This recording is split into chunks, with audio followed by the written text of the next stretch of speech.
Welcome, everyone. Thank you for coming on a beautiful, stormy November day and a cleared up night. And it's really quite a special thing to introduce Steve tonight, because I've hardly ever introduced Steve. Although we've worked together for 23 years intensively at the Nature Institute. And as many of you know, Steve has been an incredibly productive researcher and writer over all these years. With NetFuture, mainly at the beginning, the online newsletter about technology and human responsibility, many provocative, thought-provoking articles that he wrote over the time. He was the editor of In Context from the very beginning. When looking back at the 23 years, I always think, you know, without Steve, I would have had a much better life because I wouldn't have written so much. So Steve has been my mentor in the whole work of writing, and has carried that part of the Nature Institute, also the website, up until recently. But he hasn't appeared in person, so that some people even doubt he exists. But I always reassure them when they come to courses, yes, he exists. You can email him or call him, and he'll even have lunch with you and talk, and he's a real person.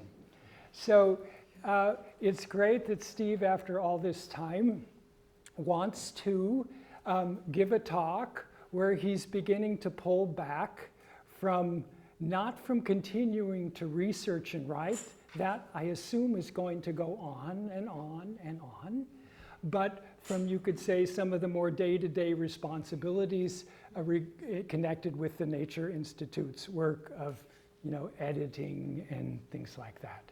So I will not try to say anything about what Steve's going to talk about, but I'm really happy that he decided to give this talk after 23 years. Welcome, Steve.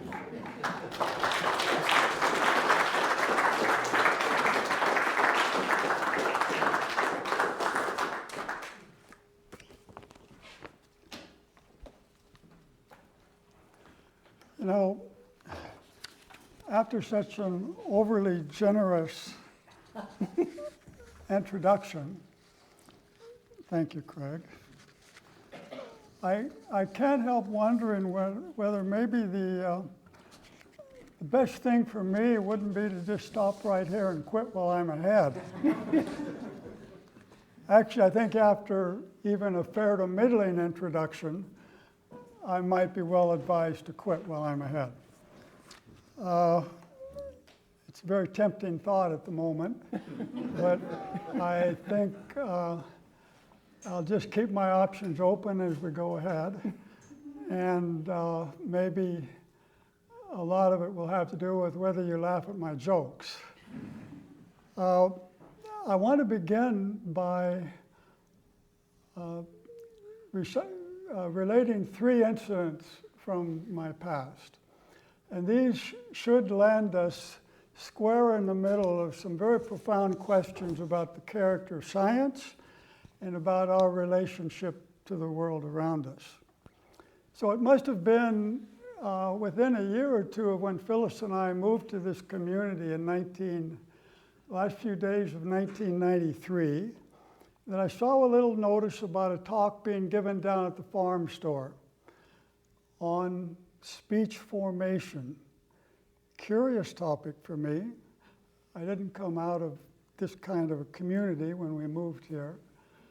I was moved to go, sat around in a very intimate little circle with Patricia Smith, who lived here at the time and had studied speech formation in Dornoch, I assume at the Goetheanum. And I don't remember one thing she said, but I do remember that she recited some poems and other texts, including that remarkable poem by Gerard Manley Hopkins, "The world is charged with the grandeur of God."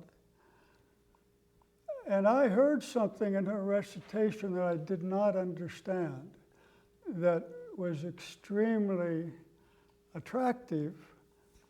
And I wondered, what is this? So I asked her if she would give me some personal instruction. I could learn a little bit about this. So for, I don't know, a few months, she came to our house once a week and sort of tormented me with my inabilities to follow what she was doing or really get it. I memorized that poem, "The world is charged with the grandeur of God." If you want to hear the whole poem, it's short. I can recite it afterwards if you ask. But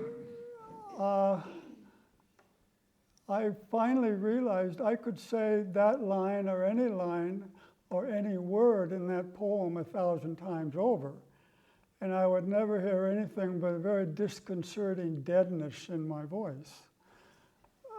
Certainly nothing compared to what I heard in her voice. Once, just on an impulse, I grabbed a little children's book of verse while she was at our place and said, "Here, read this poem." And she read a little poem called "September" by Helen Hunt Jackson. It began with, "The goldenrod is yellow, the corn is turning brown, the trees in apple orchards with fruit are bending down." Now, this little child's poem, I could have listened to her recite that 100 times straight. I was just stunned that I was hearing such richness that I didn't understand in these simple little words. So I wrote about that a little bit afterwards. I'm going to sprinkle throughout here some of my personal writings that relate to things I'm talking about, or that just say things much better than I could say off the top of my cuff when it comes to a critical point.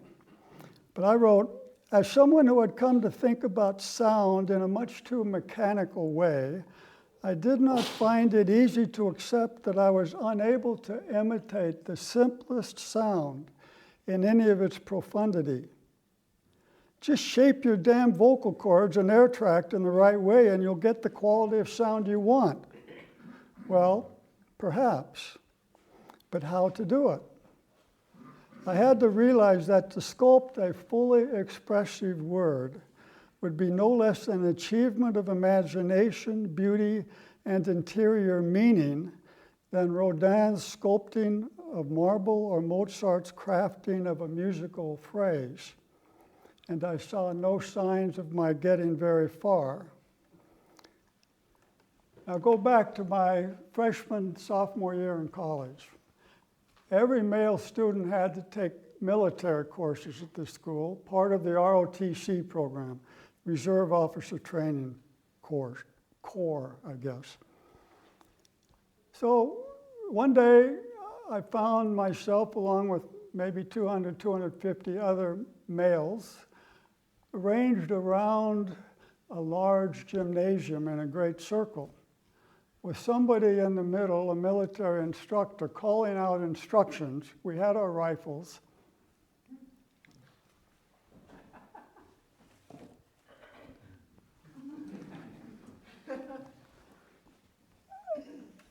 And there's a certain ceremonial rifle drill you go through. And, you're standing like this, I think what's called order arms. I don't remember any of this stuff. And the drill sergeant calls out, "Right shoulder, arms." And you go, I think, something like this. And the simplest one, present arms. Sort of. The bayonet end should have been up. So I guess I started with the bayonet stuck in the ground, which wouldn't have earned me many points with a drill instructor, for sure. So we're around this circle, and the drill instructor, or the military instructor, is there in the middle, calling out these commands as fast as he can. And around him are a group of assistants looking at all of us. And as we did these exercises, they'd point, you out, you, get out of here. You made a mistake. Any slight mismove, and you were being removed. Now, it finally came down to 2 people still standing. I don't remember one of them, but I remember the other one very well. It was me.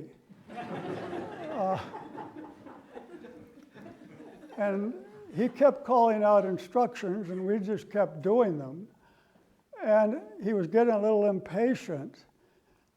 And at some point, he's standing over here, and he's calling his instructions out.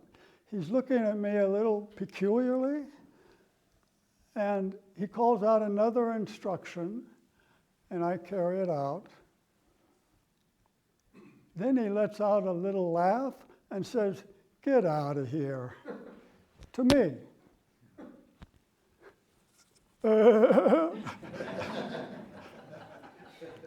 I can't even do a decent rifle shot, can I? But I just actually didn't do that. I just walked off feeling a faint whiff of some uncomprehended injustice going on. But I never thought about it again, as far as I know, for several decades. If I'd have known that the winner was going to have to appear in a military parade in some role, I would have made sure I made a mistake with the very first command. I supported a war in Vietnam, I supported the military, but I didn't figure I'd gone to college in order to play soldier. So I kind of calculated what it would take to just barely pass. And I'm proud to say I nailed it. I got a D in the course. Now, 2 decades later, I'm in a big gymnasium again, and I'm in the stands this time, and the floor is crawling with young people it's the regionals or Massachusetts state finals, a competition for young people in the various martial arts. There's commotion on the floor to begin with, people wandering around. There's 1,000 kids there, and they're all their instructors and maybe the judges, whatever. And there was this little kid right in front of where I was sitting. He must have been the smallest kid in the whole place and youngest. And I watched him. He was going through his routine. It must have been Tai Chi or something like that. And I don't know, I don't have a video to show you, but I couldn't believe what I was seeing in this little kid. Every movement was a work of art. Absolutely beautiful and perfect, and flowed into the next one seamlessly. The whole picture was you had to just keep looking. And I wasn't just watching him, though. I was watching another man, who was presumably a martial arts instructor, who was passing by and saw this kid. And he stopped, and I could see the wonder and admiration written all over his face. It's like he couldn't take his eyes off this little boy. It was, this must have been the Mozart of Tai Chi. I don't know where that skill came from, but there it was. It's a question.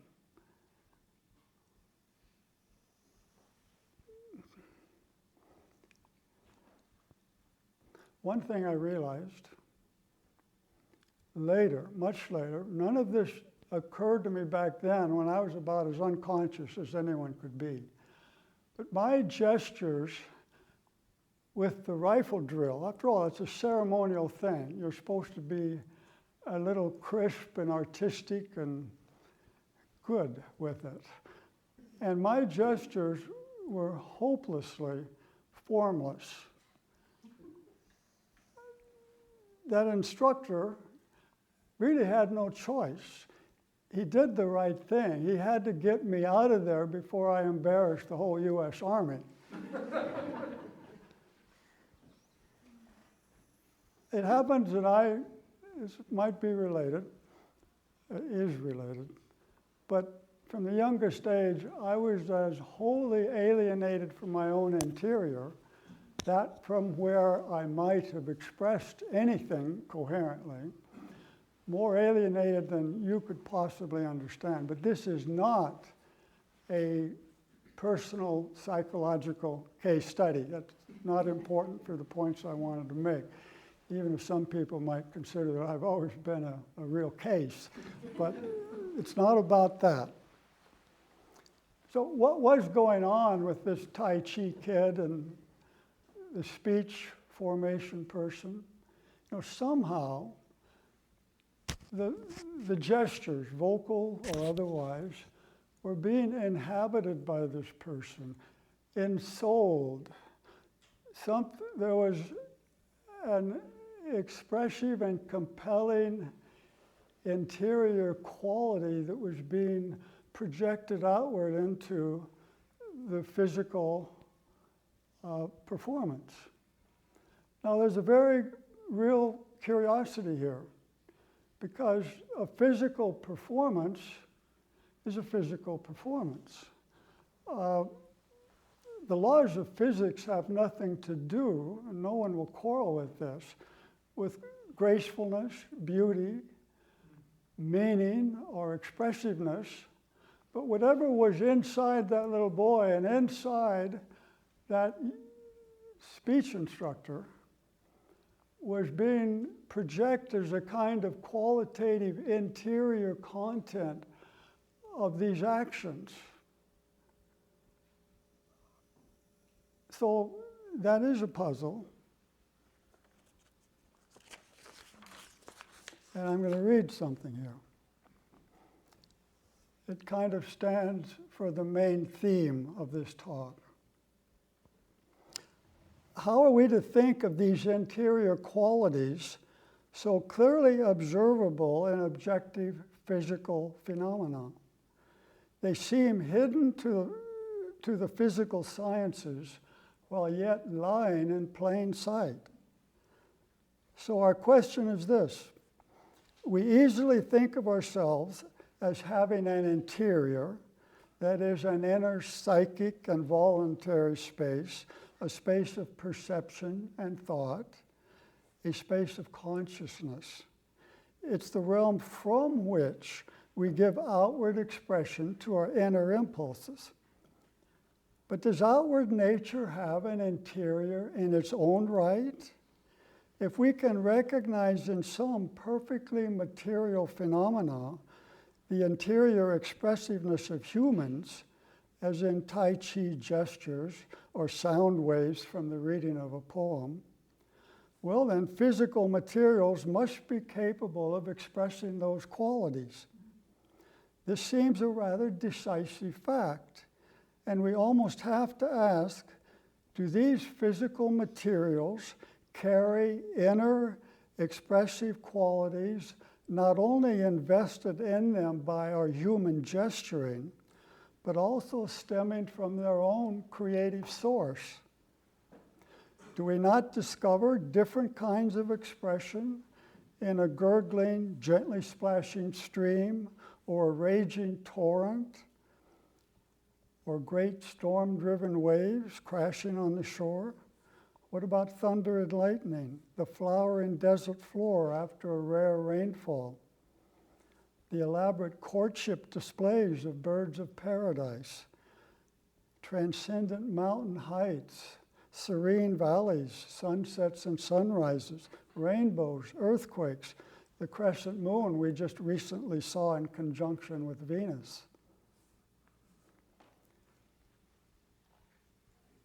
So those were some early experiences and much later reflection on the kind of problem they presented. So eventually, many years later, I would join the Nature Institute in 1998. And here I became more and more conscious of this problem. After all, what does Craig do? He writes these whole organism studies. The aim is to capture this interior way of being that finds expression through the entire reality, material and otherwise, of the organism. Our whole purpose here was to explore the potentials of a qualitative science. And here I was wondering, what is a quality? And how do you express a quality? What does it mean? And what's that got to do with the physical sciences with which I was raised and was comfortable my whole life, almost? So I wrote a little article early on in my stay here at the Institute called, it's in context, it was called The Trouble with Qualities. And I pointed out, among other things, sure, I know what green is, the color green.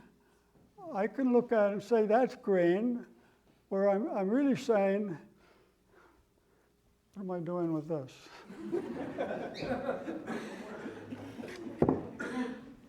I'm really saying this is the same as that. And saying this is the same as that doesn't yet characterize what either this or that is. It's a way of not characterizing what either of them is. And so that was part of the point of my article. Now, I want to leave that whole thread and say a few things that you'll recognize very well about the character of our science. The dominant character is by no means the whole character. I'll probably come to this later, that this is maybe a one-sided description, but it's clearly the dominant character of modern science, beginning with the strong preference for a method of analysis. You want to know something? How do you find out about it? Take it apart. Find the parts of the whole. And you want to know, well, what's this part? Well, take that apart. And so it goes all the way down to particles. And nowhere along that way with this method do we stop and say, behold this, any more than I could stop and say, behold green, and tell you what I was beholding. I still can't to this day.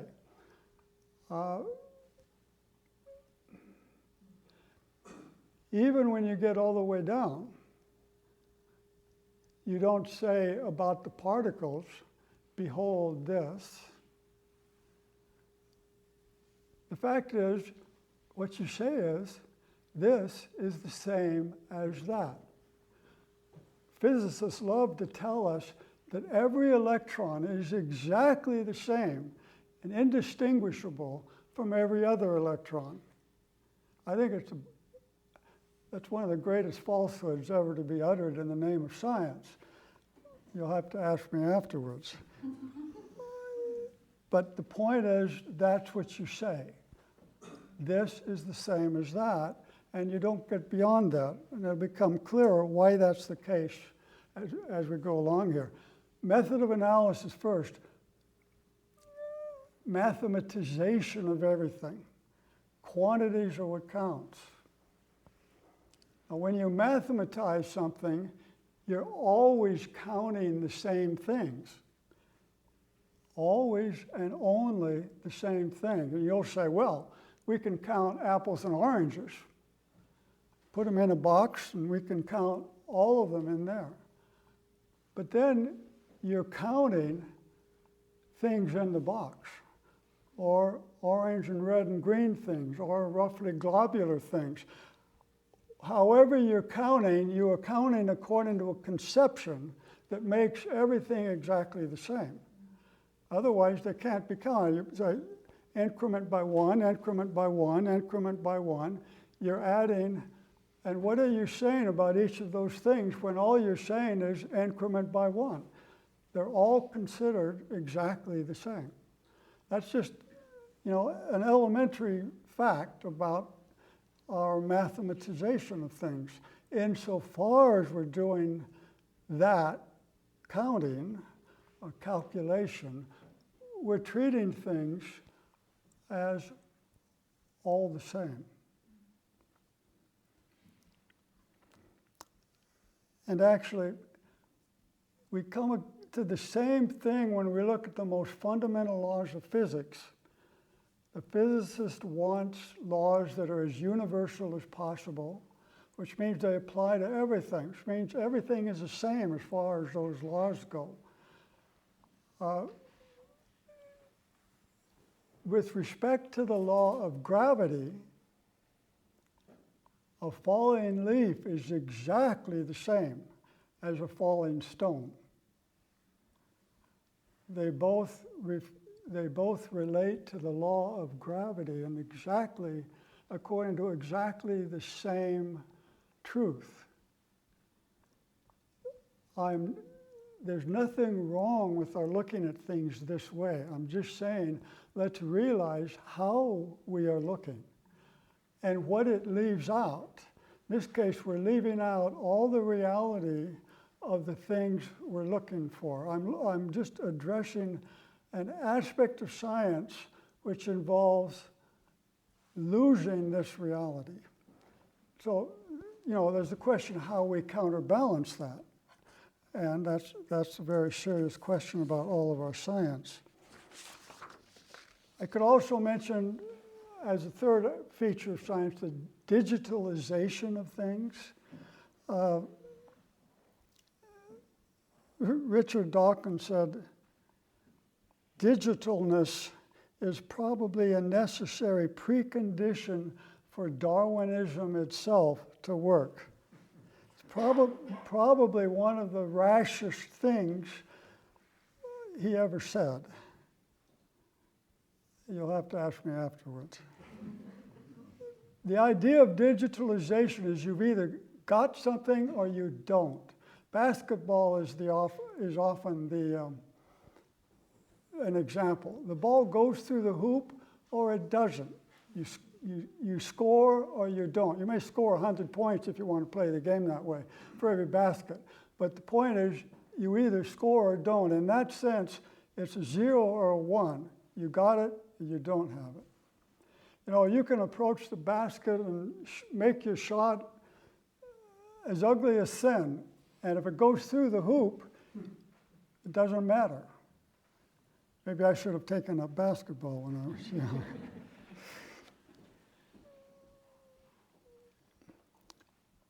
My rifle handling was digitally perfectly correct. I didn't flub. I went through the hoop with every move. But the instructor saw it as laughable, and he saw it correctly. So when we digitize things, we're abstracting away from their concrete reality and certainly ignoring their expressive qualities. So the fourth item is really just the sum of all the others.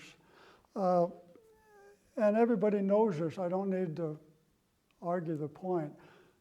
Science from the very beginning has wanted to reject qualities. Starting with Galileo, this is celebrated often. The fact that we're rigorously quantitative and don't want to allow qualitative considerations into our science.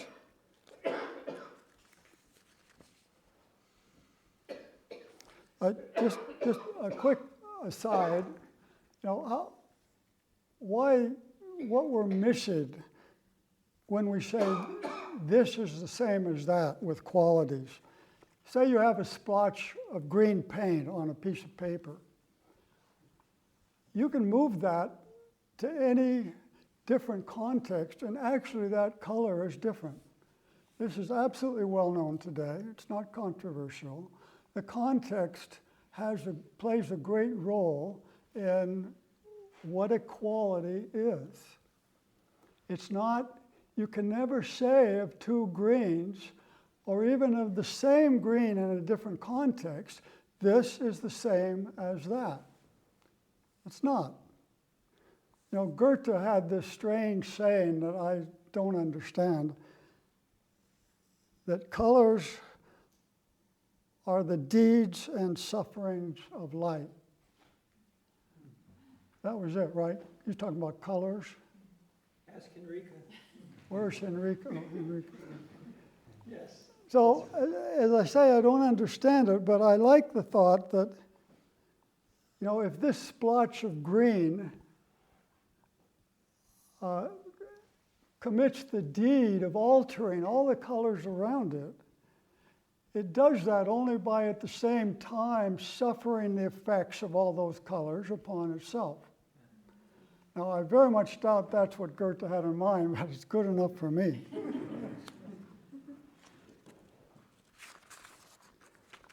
Everything we do, everything any human being does, is a gesture, has gestural qualities. It's a kind of speech. And so even if one is trying to avoid qualities, avoid the ensoulment of things, avoid meaning, one is still making a very meaningful gesture by doing that. And I want to characterize that gesture. I've written about it, and refer to it as the gesture of reductionism. You could call it the gesture of abstraction. But what shines through this whole tendency I'm referring to is this gesture of a yearning for certainty, a determination to avoid ambiguity in favor of precision, a desire to possess the truth, and to do so in a form you can readily convey as so much information to the next person,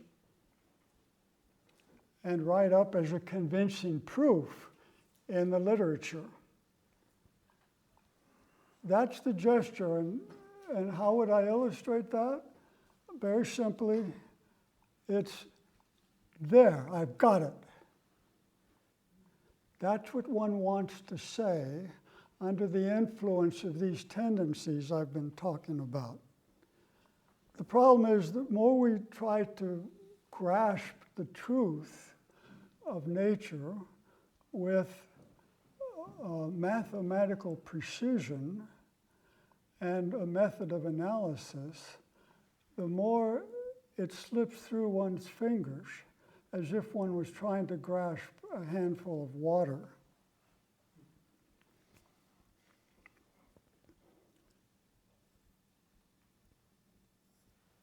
And this I'm going to spend a few moments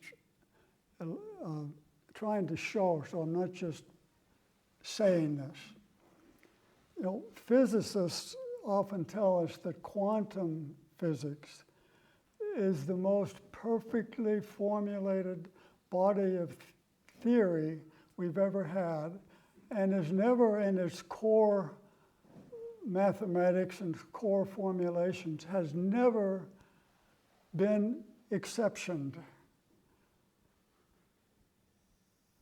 And they tend to get very irritated, however, with their own colleagues who take on the project of trying to say something about what this body of theory actually means regarding the world we live in.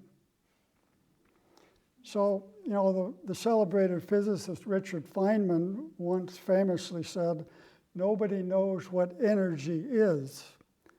Another physicist, Nick Herbert, wrote, "As yet, no physicist can tell you what sort of world we happen to live in." Sir Arthur Eddington, English 20th century physicist, wrote, "Our knowledge of physics is only an empty shell, a form of symbols. It is not knowledge of content." So it begins to look as if the science that's supposed to give us our most fundamental understanding of the world we live in doesn't give us any fundamental understanding of the world we live in.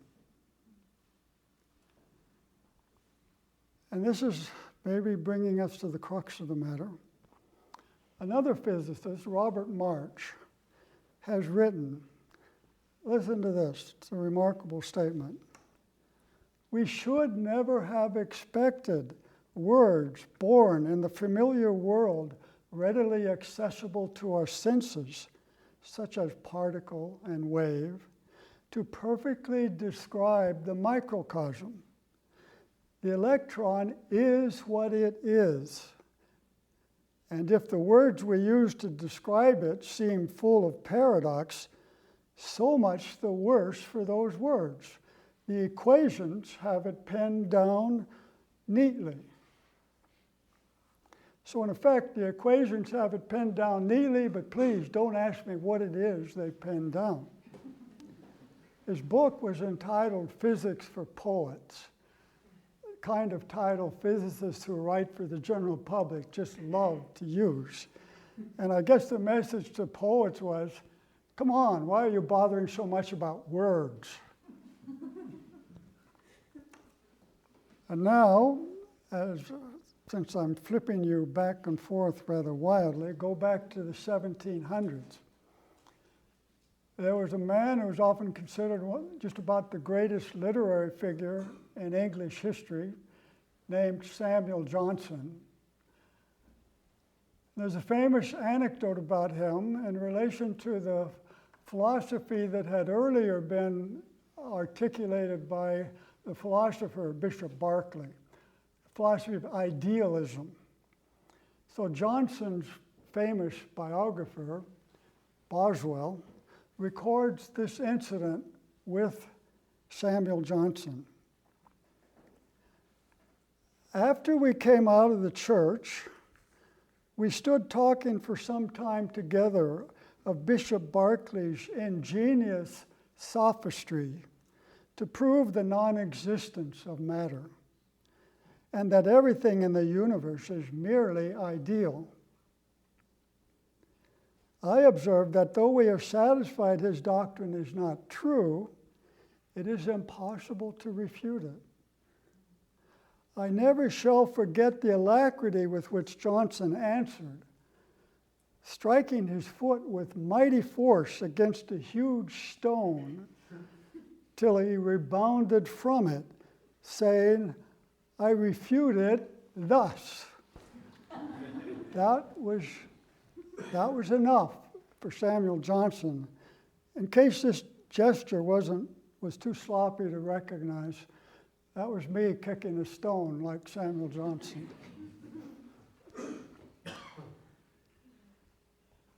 So I want to read a quote from Owen Barfield. He was a philologist and student of the evolution of consciousness, English, who's sort of been my lifelong mentor, deceased since I think about 1997. I never met him, but his books have been decisive for me. So I'm reading some of my own comments, and I'll get to Barfield. "So what has happened to the solid, sense-perceptible world?" This is an amazing transition from Johnson kicking that stone to Robert March. So much the worse for the words, the equations have it pinned down neatly. What's happened to physics? Is there some inevitable logic playing out here based on the kind of methods that are being pursued? So what has happened to the solid sense-perceptible world?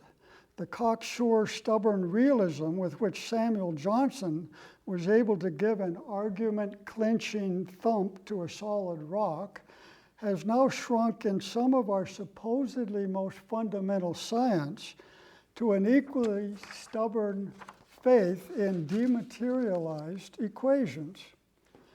After 100 years of debate among physicists, we still lack any coherently describable, agreed upon material reality to back these equations up. The lesson, I think, is that if we begin by refusing to say, behold this, we will end by having no this to behold. The more science aims at a mindless material world lacking all interior qualities, the more the world simply vanishes. In slightly different terms, would we try to have a world out there that has nothing to do with in here, we end up with nothing at all.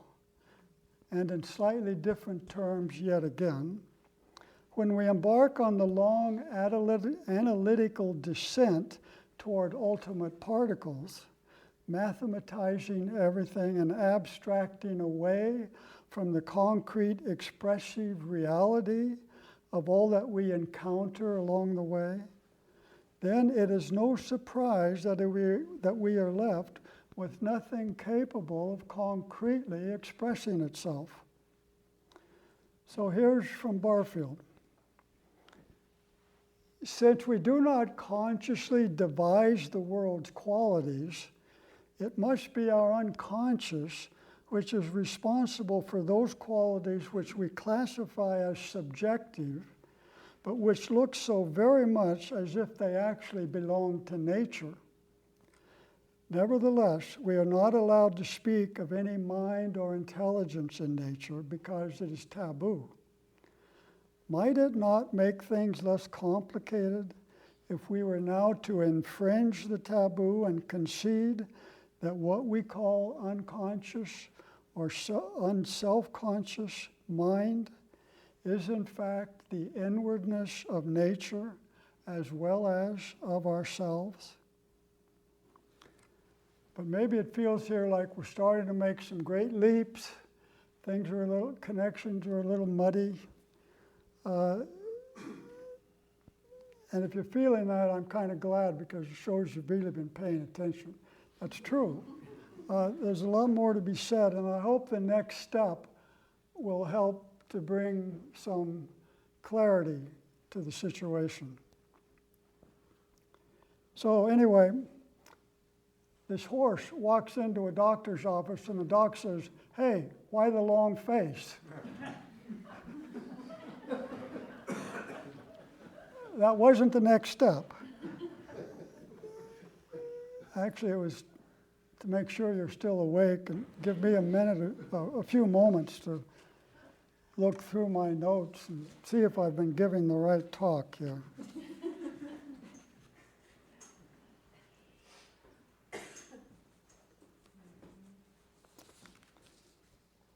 Sort of.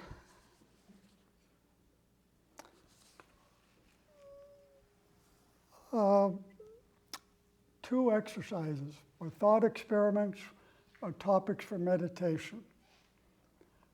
This is to bring you into this whole line of thought I've been trying to develop, which must come across rather abstractly so far. But we're not going to actually do this. You're going to have to go home and do this. I'm going to have to speak for you as best I can. First exercise, situate yourself anywhere.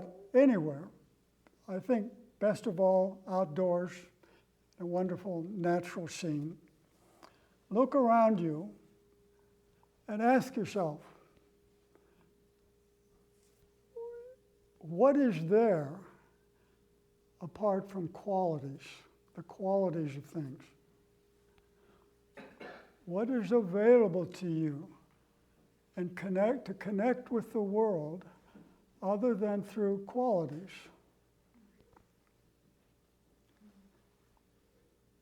We know they're supposed to be merely subjective, but it's a very interesting thing. I think this is a conclusion you'll be led to. There's no world there without qualities.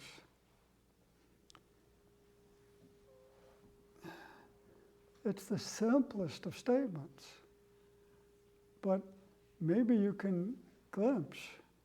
This turns everything we have in our culture today, our habits of experience of the world, our science, everything inside out and upside down. It's an absolute revolution. All you need to do is ask yourself this question, and you've got something to reflect on the rest of your life that I guarantee you will transform your whole being in relation to nature. To walk around and realize, you can do it on these beautiful fall days. You see this incredible display, and it's all qualities. There's no big mystery about it. There's nothing missing. It's all qualities. None of us has a problem with that. We only know the world by means of that. So we have a very simple conclusion. If we have no world without qualities, then our knowing of the world must involve a knowing of qualities. Second exercise, that's sort of looking out at the world and asking yourself, what are you seeing? The other alternative is to turn inward and ask yourself, how do I receive the world? Through what portals, what channels do I receive any understanding of the world? And I think it's pretty safe to say you'll find that there's only two: through your senses and perception, and through the thinking by which you make sense of those perceptions. Your perceptions, we experience them upon the stage of our consciousness. Our thinking, we experience upon the stage of our consciousness. Now, I could talk a lot about thinking and perception, and some of you have read epistemological things on this topic, but I'm not going there. I'm staying very basic, and I just want to say experience, even better than consciousness. We experience the world within our experience, not a terribly complex statement.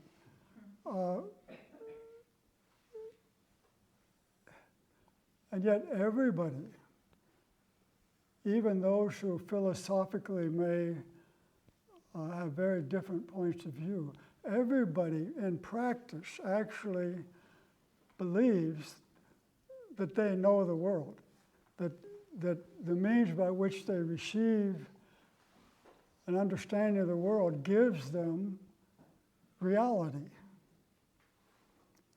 And the thing I want to say here is that if that's the case, the simplest and most straightforward assumption is that this is what the world is: contents of experience.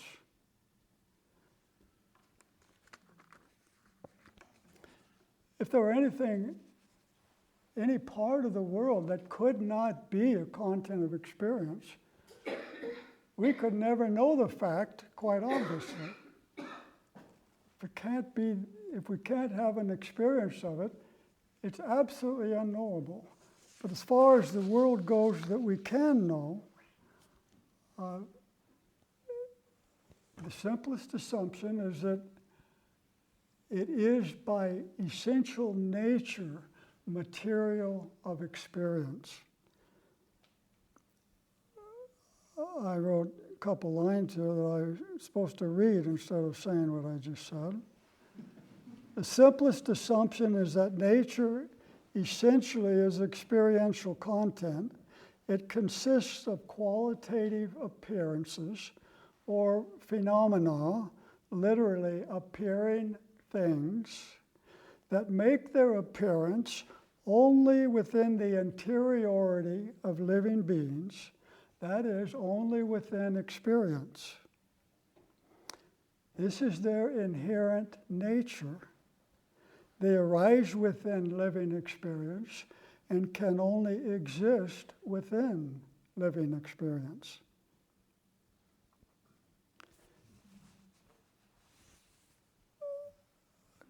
A couple of reflections about those two exercises.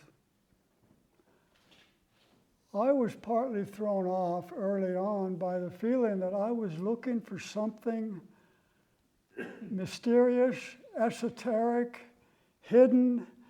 Where do we find these qualities? You know, this innerness of things, interiority of things. How do I get there?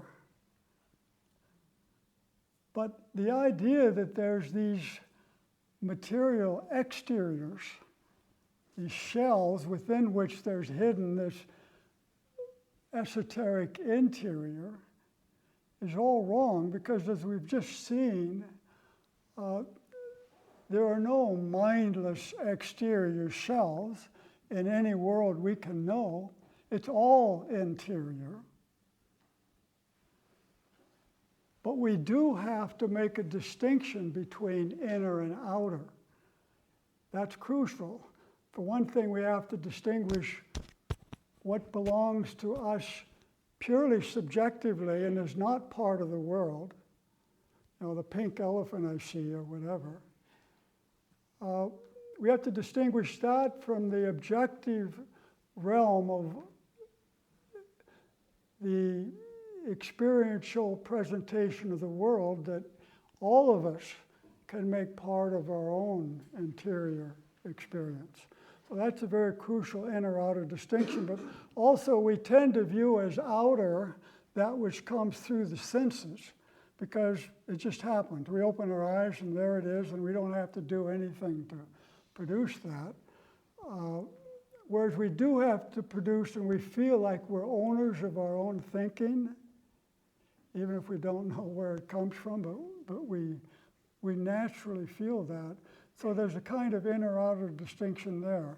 But the point I want to make is that there is no inner-outer distinction in the sense that some things are part of experience and some are not.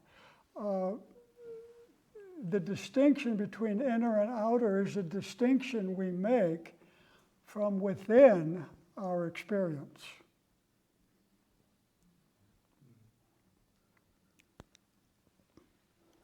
So we have to always realize that there's a sense in which even the outer is inner.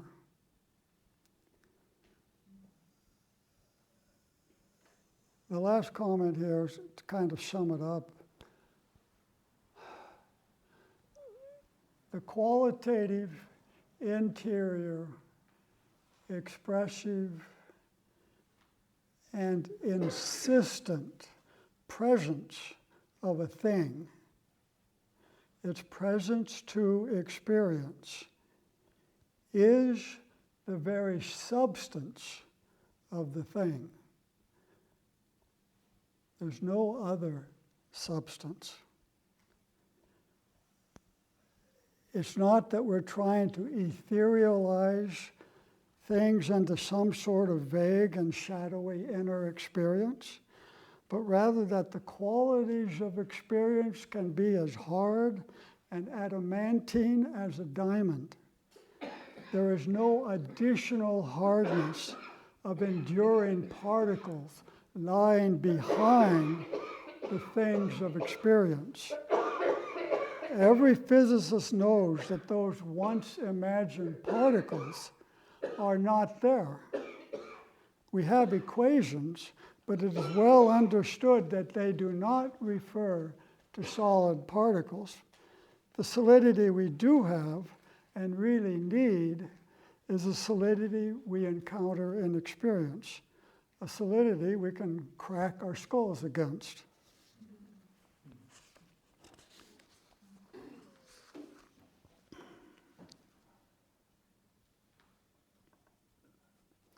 Now, if you look, I'm just going to mention this in passing, but one way this is extremely difficult stuff to actually have your experience changed by.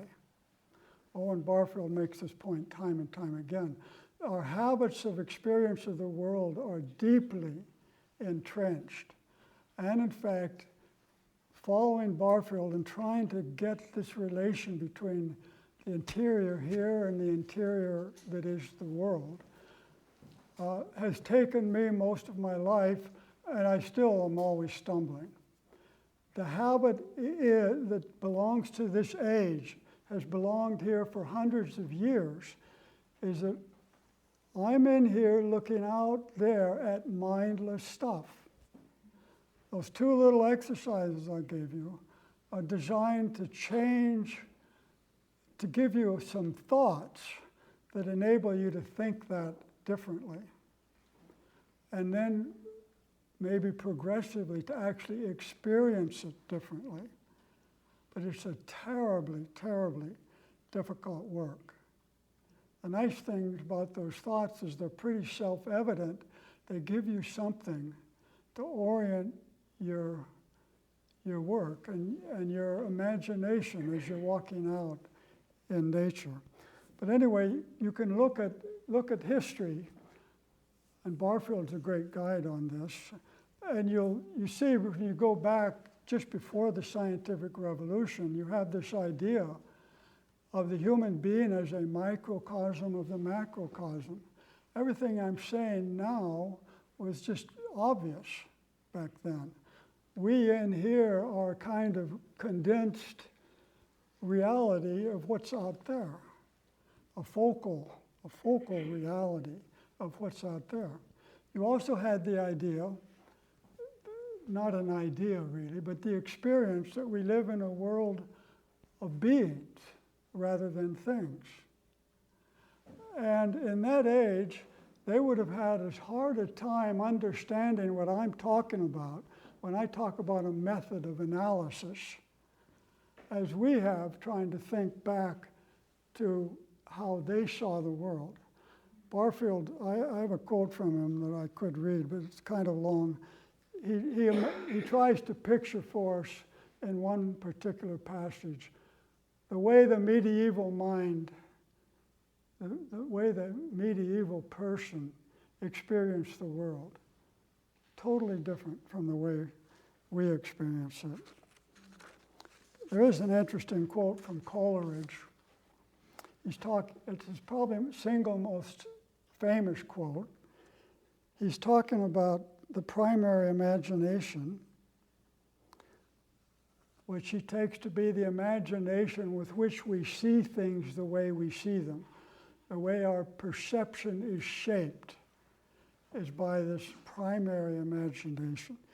And he says, the primary imagination I hold to be the living power and prime agent of all human perception, a repetition in the finite mind of the eternal act of creation in the infinite I am. Some people take Coleridge to kind of be the British Goethe. So I conclude a few minutes by trying to sort of go back to the beginning and maybe ask a question that may be there. How do I relate now to the incapacities of myself I experienced earlier, and the questions that later would come to grow out of those experiences? And I fully accept that I'm never going to be an artist, Never going to be a pianist or a musician, never a painter, never a sculptor, never a eurythmist or dancer or actor. Most regrettably, never a poet. Would have greatly helped in my writing if I could have some poetic capacity, but it's absolutely not there. None of those things is there, I guarantee you, not one bit.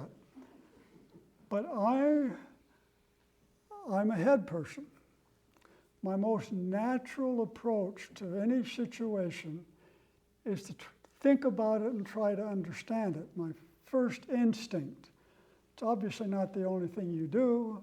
Somebody's just been hit by a car, but that's my natural instinct. Think about a situation and try to understand it. Now, in a community that's as richly blessed with artists as this community is, that can be a little problematic. But I'm totally unapologetic now. That's where I've come to. I rather enjoy being who I am. It is true, a head without a heart can be extremely destructive. So too can a heart without a head. But the solution to both of those problems may be the realization of the natural wholeness of the human being. It's all efforts of growth tend to lead toward a greater and greater wholeness and integration of the human being. I think it's impossible to pursue one part of our being in a healthy way, such as the head part, without leakage going on and affecting, catching up the other parts in a way that tends toward a greater wholeness. And of course, life has a way of throwing things at you that move you toward balance that are quite outside the whole realm of this head conversation. That's maybe our salvation. But I'm just talking about the kind of person I am, and some of you are.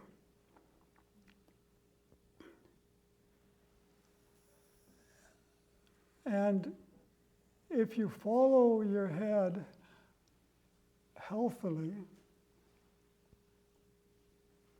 say you realize you've seen just vividly in all your work this gesture, there, I've got it. And it's become intensely meaningful to you to see the pathology of that gesture as a one-sided gesture. What can you do? You realize, for your own understanding, you need to relax that grasp. Now, maybe that's partly a heart gesture. It's certainly also a will gesture, but that's what you're led to. And that's intimately connected to the fact that if you're really working toward understanding, you're always working around the boundaries of knowledge. You're always at this edge. You know, you have this little pitifully small area where you can say, I understand, and there's just huge mystery all around it. But that little boundary around this, what you take to be your understanding, is also the boundary around everything else. Henrika can help you understand that. And that's where you work. You're always realizing something's not fully there in these things I understand. They're always right up against this boundary, and they can point you into that, across that boundary a little bit, where you make some little inroads, And the stuff that you realize is a complete mystery to you there helps to moderate your arrogance about the things you think or thought you knew really well. So a healthy head, I think, is involved in that whole very dynamic process. It involves a kind of openness to the other, where all the unknown is the other. And how do you become open to the other? I don't know. I've never really thought about it or studied about it. But in writing this up, I realized, yeah, that's the way it works.